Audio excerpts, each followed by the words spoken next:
Alright, so I was going to do some fishing, but I'm not finding too much luck. So, what we're going to do is test out the hurricane props in the weeds. We're going to go and have some fun playing in the grass. So with that, I got to get the weedless, or the weedless prop off, and then I got to get the hurricane prop on. Now my thinking behind it is that my engine can spin the 8-inch easier, so I think I'm going to put on the 8-inch, so if I get in some thick stuff, my motor will have the will to spin it. If I go with a bigger prop, it may be harder, I don't know, but I think I'm going to put the 8-inch on for now. So I'm going to get this rod and reel finished up, and then I'm going to put the 8-inch hurricane on. Alright, let's get the plane.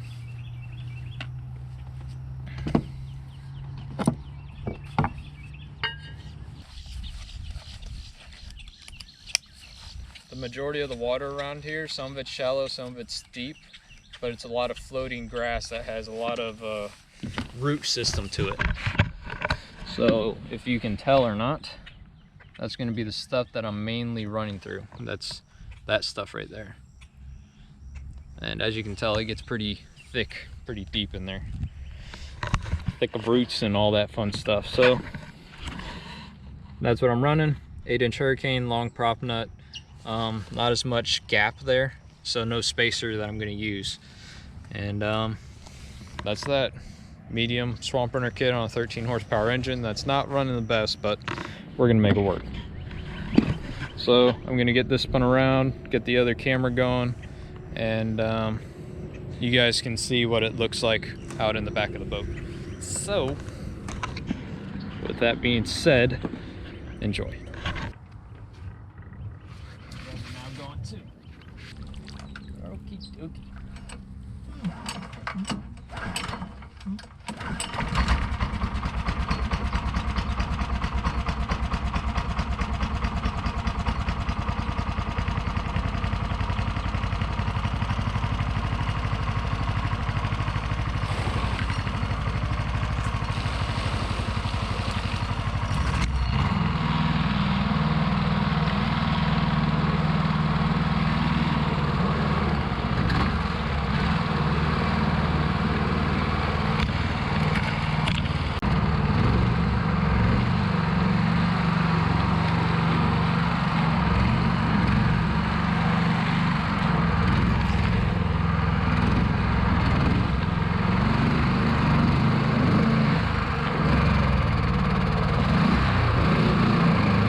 So going slow ain't the right way to go.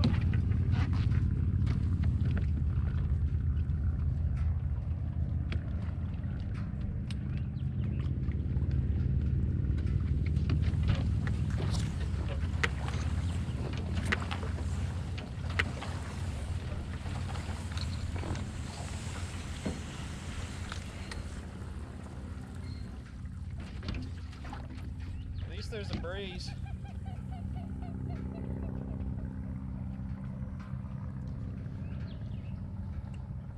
So next time you just gotta hit it harder. Let's go for it.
So somewhere along the lines, you got knocked off.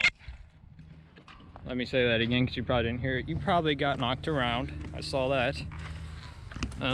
You guys got everything. Good old GoPro. All right, so hurricane prop for weedlessness? Probably not. My take on it is that the prop has too much slip. When you go and you force it in the water, it takes a while for it to grip and to propel you forward. So in a situation that I was in, I don't feel like it was giving me the oomph, the balls behind the prop, behind moving forward.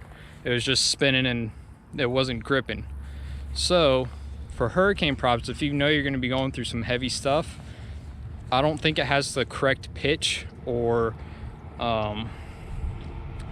it doesn't have the right angle on it to grab the water and propel you forward in those situations if you're stuck dead center. I wouldn't blame me getting stuck on the hurricane, but I definitely think that the 8.75 inch weedless prop has the different pitch or rake, or the prop is handled so you get that extra oomph to go forward. So weedless, yeah, I mean, I guess it's weedless, but I would much rather run the weedless rather than picking the hurricane over the weedless prop. I definitely go with the weedless prop if you need weedless. If you're just going to be running the hurricane and you're worried about it catching weeds, I wouldn't really blame it on the prop too much. I would just make yourself a PVC spacer. You're not going to be taking these props on and off and on and off like I am. So you put the weedless spacer on there and you keep it on there.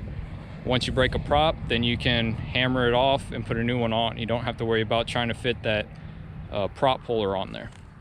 That's the only downside of the weedless spacer, is that you can't get the weedless or the prop puller onto the skeg or onto the shaft.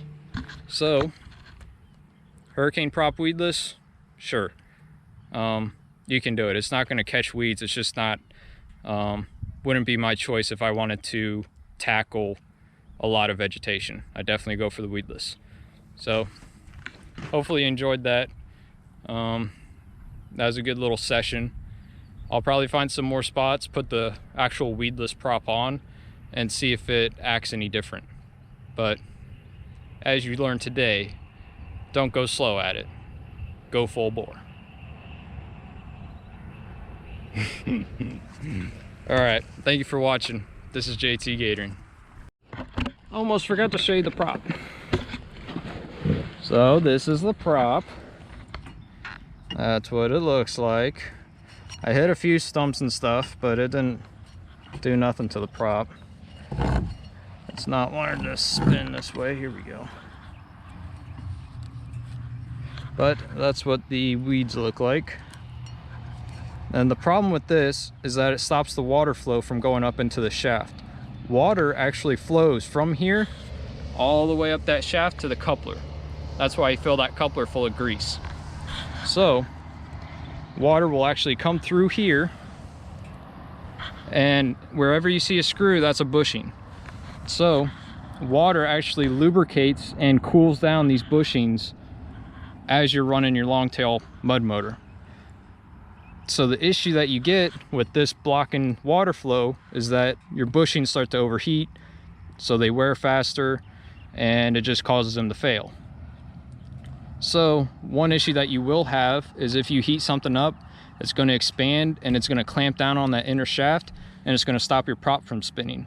So in that case, you got to take the nut out, you got to take the inner shaft out, knock that out, and then put your inner shaft back in and run without that to get home. At least you'll be able to get home. But with this, that's the only issue, is water. It stops water flow. You can run it for a few minutes, 10 minutes, but after that I'd start to try to get in some solid water. But if you run the bayou bushing, you will not have that issue. So I would recommend getting their extreme shaft or their saltwater shaft instead of their standard, if you plan on running heavy vegetation. If you just want a cheap mud motor, that you want a cheap motor to put on your John boat, then a standard prop will be, or a standard shaft will be fine. But if you plan on doing some serious mudding and stuff, the extreme shaft is definitely the way to go. If you run saltwater shaft just has a stainless inner shaft. But yeah, so 8-inch hurricane prop in the weeds. It does collect weeds, but every prop does, even the weedless. So just, if you need true weedless, just put the spacer in there, so that way it stops the grass from grabbing and twisting up. The weedless spacer should have space on each side so that it spins freely. It should not be tight on here. It just needs to be free, so once grass tries to grab it, it just moves and the grass can't grab here and collect. And that's the whole purpose of it. So perfect. Thank you for watching. This is JT Gatoring.